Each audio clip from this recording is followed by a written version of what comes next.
మొన్న జరిగిన ఎలక్షన్లో ఆమన్గల్ మున్సిపాలిటీలో 15 వార్డులకు గాను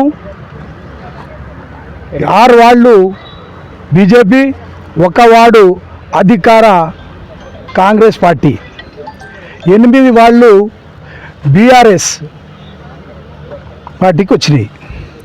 వస్తే దాన్ని బీజేపీ కాంగ్రెసు కలిసి నైతిక విలువను మరిచి వాళ్ళు నిన్న మా క్యాండిడేట్ని అవన్నీ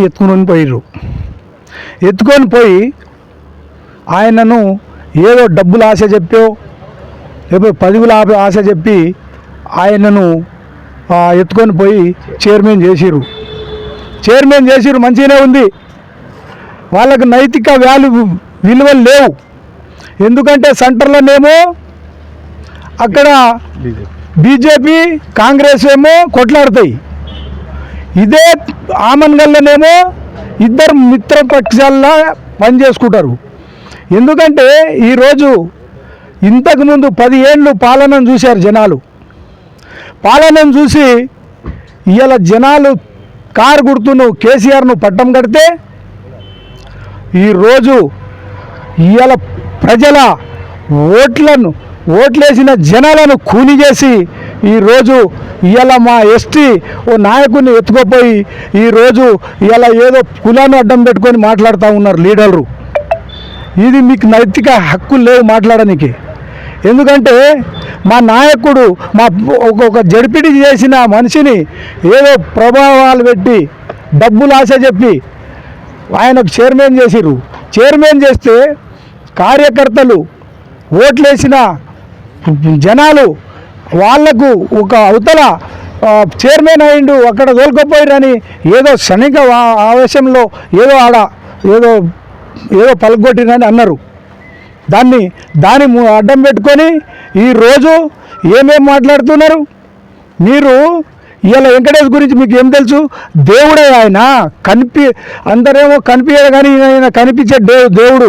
పేద ప్రజలకు ఇలా ఎస్సీ ఎస్టీ బీసీ మైనార్టీ పిల్లలకు ఇలా లక్షలు కోట్లు పెట్టి ఆయన చదివిస్తూ ఉన్నాడు. ఎందుకంటే ఆయనను విమర్శిస్తూ ఉన్నారు మీరు. ఆయన గుండా అని మాట్లాడుతున్నారు. ఏడ గుండాగిరి చేసిండు? ఇలా పేద ప్రజలకు ఈరోజు ఆయన ఇల్లు కట్టి గూడు కట్టి గూళ్ళో ఉంచుతున్నందుక గుండగాడు ఆయన? లేకపోతే ఈ పేద ప్రజల స్కూళ్ళకు మన ఎడ్యుకేషన్కి దూరంగా ఉన్న పిల్లలని ఇలా దగ్గర తీసుకొని వాళ్ళను తీసుకొని ఇలా చదివిస్తున్నందుకు ఆయన గుండగాడు? మీరు ఏం మాట్లాడుతున్నారు? మీకు ఏమైనా అర్థమవుతుందా? మీరు మాట్లాడుతున్నారు, జనాలంతా చూస్తూ ఉన్నారు. జనాలు ఈరోజు అందరు చూస్తూ ఉన్నారు. ఎందుకంటే మీరు చేసే దౌర్జన్యాలు, మీరు చేసే కార్యక్రమాలు ఏమి ఉన్నాయో అన్నీ చూస్తూ ఉన్నారు. ఇప్పుడు పత్యానాయకు ఏదో మాట్లాడుతూ ఉన్నారు. నేను గిరిజనుడు కాబట్టి నన్ను ఏదో నువ్వు గిరిజనుడు కాబట్టే ఈరోజు నిన్ను గెలిపించిర్రు. బీఆర్ఎస్ పార్టీ టికెట్ ఇచ్చింది.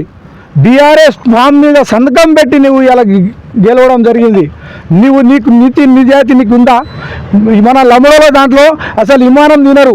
నీ విమానం తిని ఈరోజు అవతలికి పోయినావు. అదే సేవాలాల్ జయంతి రోజు, అదే మన మహాశివరాత్రి రోజు నువ్వు విమానం తిని గర్భగుడిలో విమానం తిని ఈరోజు నువ్వు అవతల పార్టీలకు పోయి ఇవాళ నువ్వు బీఆర్ఎస్కు ఇవాళ ఉప్పల వెంకటేశ్వరికి నువ్వు ఇలా విమర్శిస్తున్నావు అంటే నువ్వు ఎంత మంచివాడవో ఇప్పుడు జనాలు కూడా చూస్తూ ఉన్నారు. ఎందుకంటే ఆయన ఇప్పుడు నేను చెప్తున్నా మా కులానికే సిగ్గుచెట్టు. ఇలా ఈరోజు లంబాడి జాతికే సిగ్గుచెట్టు. ఎందుకంటే ఇలా విమానం దీన్ని నీ అవతల పార్టీలకు పోయి ఇలా చైర్మన్ ఆశ కోసం, నీకు చైర్మన్ కావద్దని మేము అంటలేం, కానీ నువ్వు విమర్శించే మాటలు, నువ్వు చేసే పద్ధతి బాగలేదు, నువ్వు మార్చుకోవాలి.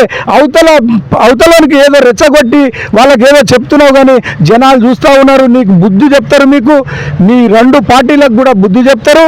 వచ్చే రోజుల్లో అందరు చూస్తూ ఉన్నారని నేను కోరుతా ఉన్నాను. ఇక్కడ